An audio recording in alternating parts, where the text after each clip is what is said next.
বলেই তো গেছিলাম কাল জন্মদিন।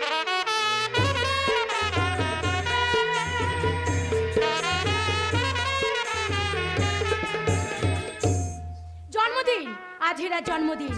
আমি আমি হীরার ভালোবাসার মানুষ হয়েও বিনা নিমন্ত্রণে আজ এসেছি। হীরা যে কেন হঠাৎ আমাকে এইভাবে দূরে সরিয়ে দিচ্ছে আমি কিছুই বুঝতে পারছি না। ও এখন প্রচুর নেশা করে, তাই আজ আমি ওর কাছে জবাব চাইবো। কেন কেন সে আমার মন নিয়ে এইভাবে চিনেমিনি খেলেছে? কেন? ছাড়বি না, বেঈমান বিশ্বাসঘাতকের কাছে জবাব চাইবি। কি তুমি এখানে? আমি তো মাঝে মাঝে এখানে আসি রে ভোলাকে দেখতে। আসবি না, কাল থেকে কিন্তু আমাদের বাড়িতে তুই আর একদম আসবি না। ছে ছে ছে, নেশা করে একজন মায়ের বয়সী মানুষের সঙ্গে তুই তকারি করছো? তোমার লজ্জা করছে না? না করছি না, একটুও লজ্জা করছি না। আর তাছাড়া লজ্জাটা আমার নয়, লজ্জা তোমার হওয়া দরকার শিল্পা। আজ আমার জন্মদিনের অনুষ্ঠানে বিনা নিমন্ত্রণে তুমি কেন আমাদের বাড়িতে এসেছো?